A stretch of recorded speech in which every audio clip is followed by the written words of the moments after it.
अगर आप नए हैं तो सब्सक्राइब करने के बाद बेल बटन पर क्लिक करें वीडियोस टाइम पर और फ्री में देखने के लिए। और अगर वीडियो अच्छी लगे तो लाइक जरूर करें।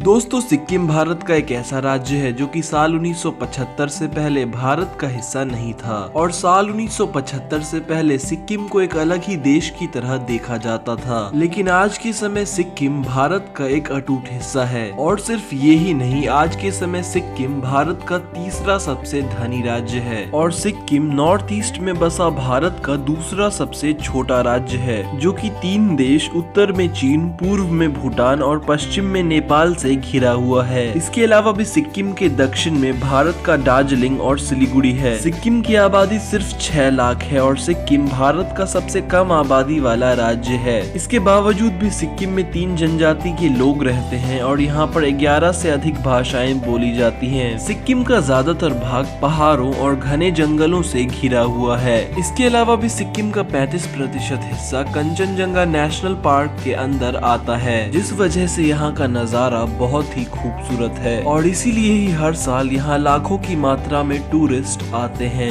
NSSO द्वारा पूरे देश में एक सर्वे किया गया जिसमें ये पता चला कि सिक्किम भारत का सबसे साफ सुथरा राज्य है और यहाँ के लोग साफ सफाई का बहुत ज्यादा ध्यान रखते हैं। दुनिया भर से विलुप्त हो चुका रेड पांडा सिक्किम का राष्ट्रीय पशु है। इसके अलावा भी सिक्किम में 512 से अधिक पक्षियों की प्रजातियाँ पाई जाती हैं और इसीलिए प्रकृति प्रेमियों के लिए सिक्किम किसी स्वर्ग से कम नहीं है। सिक्किम का नाथुला पास भारत का एक ऐसा हिस्सा है जो कि भारत को चाइना से जोड़ता है और इसे साल 2006 में खोला गया था। इसके अलावा भी सिक्किम के कल्चर में यहाँ के 2 पड़ोसी देश नेपाल और भूटान का काफी प्रभाव देखा जाता है। शायद आपको ये पता न हो, लेकिन साल 1975 से पहले सिक्किम भारत का हिस्सा नहीं था और उस दौरान इसका अस्तित्व अलग ही एक देश की तरह था।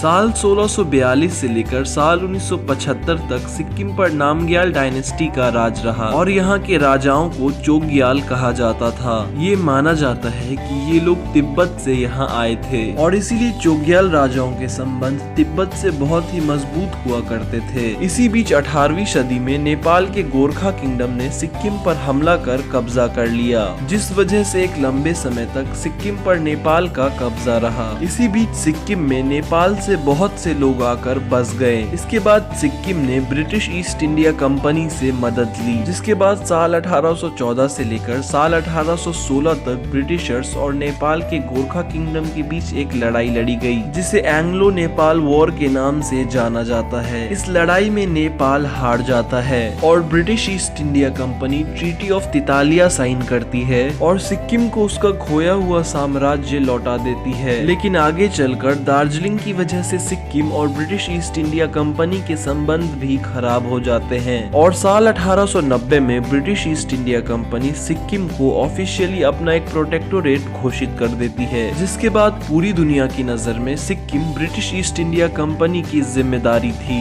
और साल 1890 में ब्रिटिश ईस्ट इंडिया कंपनी ने चाइना के साथ एक संधि की, जिसके तहत चीन कभी भी सिक्किम पर कब्जा नहीं जमाएगा और इसके बदले ब्रिटिश ईस्ट इंडिया कंपनी कभी भी तिब्बत पर कब्जा नहीं करेगी। भारत की आजादी के बाद भी साल 1950 तक सिक्किम को अलग ही एक देश का दर्जा हासिल था और ब्रिटिशर्स की तरह ही सिक्किम की सुरक्षा की जिम्मेदारी भारत के पास थी। लेकिन साल 1970 आते आते सिक्किम के ज्यादातर लोग प्रोटेस्ट करने लगे, क्योंकि सिक्किम के ज्यादातर लोग नेपाली थे और यहाँ के राजा तिब्बतन थे। इसी वजह से यहाँ के लोग सिक्किम में एक कॉन्स्टिट्यूशनल मोनार्की लाना चाहते थे, जहाँ एक तरफ यह प्रोटेस्ट बढ़ रहे थे, उसी बीच चाइना तिब्बत की तरफ से आगे बढ़ रहा था और भारत सरकार सिक्किम को अपने हाथ से खोना नहीं चाहती थी। इसीलिए साल 1975 में इंदिरा गांधी द्वारा सिक्किम में एक रेफरेंडम कराया गया, जिसमें यहाँ के लोगों से पूछा गया कि वो लोग इंडिया में मिलना चाहते हैं या फिर चाइना में। इनमें 97% लोगों ने कहा कि वो भारत में मिलना चाहते हैं और 16 मई 1975 को सिक्किम को भारत का एक नया राज्य बना दिया गया। लेकिन चाइना और पाकिस्तान हमेशा से इस रेफरेंडम को गैर कानूनी बताते रहे हैं। लेकिन आखिर में चीन ने सिक्किम को भारत का हिस्सा मान लिया, जिसके बदले भारत ने अंतर्राष्ट्रीय स्तर पर तिब्बत को चीन का हिस्सा मान लिया। सिक्किम भारत का वह पहला राज्य है जहां पूरी तरह से सिर्फ ऑर्गेनिक फार्मिंग की जाती है। इसके अलावा भी सिक्किम पूरे देश भर में इलायची का सबसे बड़ा उत्पादक है। स्प्रिंग सीजन में सिक्किम के झील और झरनों का पानी 50 डिग्री तक पहुंच जाता है और इस दौरान सिक्किम के लोग और बहुत सारे टूरिस्ट यहाँ पर नहाना पसंद करते हैं।